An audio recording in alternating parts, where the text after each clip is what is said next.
আসসালামু আলাইকুম রহমতুল্লাহ। প্রিয় দর্শক, দেখেন বয়ারছড়ের মানুষ ভালো নেই।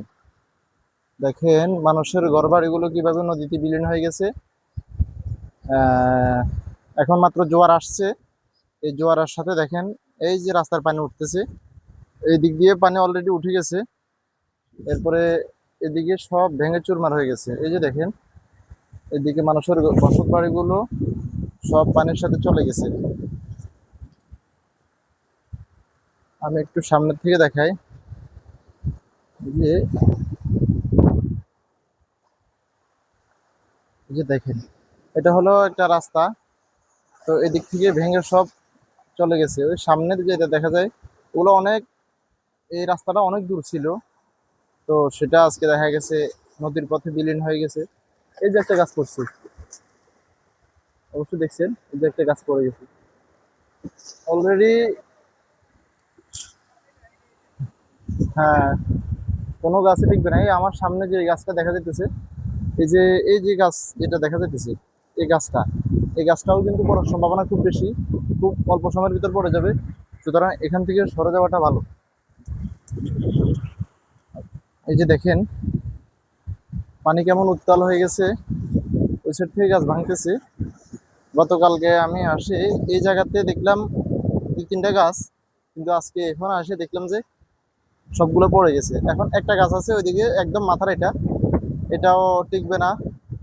ভয়ে সামনের দিকে যেতেছি না। একদম বলা যায় যে পাশে মাটি নেই, সব চলে গেছে।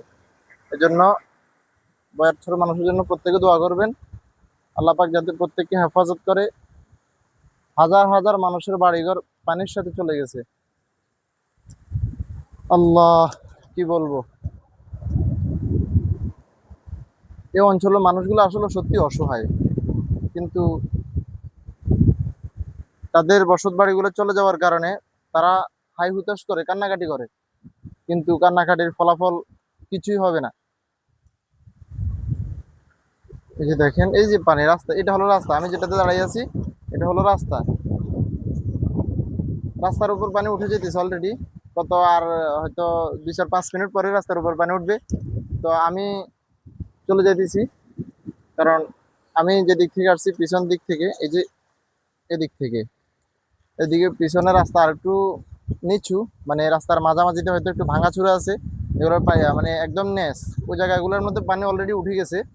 তো আমি আবার ওইদিকে যাইতে সমস্যা হয়ে যাবে। এই জন্য আমি বিদায় নিতেছি আপনাদের থেকে। প্রত্যেকে দোয়া করবেন অত্র অঞ্চলের প্রত্যেকটা মানুষকে যাতে আল্লাহ পাক হেফাজত করে। লক্ষ কোটি টাকার সম্পদ নষ্ট হয়ে যাচ্ছে। ওই যে সামনে একটা স্কুল দেখা যাচ্ছে, অবশ্যই কর্নারে আপনারা দেখতেছেন, এই যে ওই যে কর্নার একটা স্কুল দেখা যাচ্ছে, এটা এখন বন্ধ হয়ে গেছে।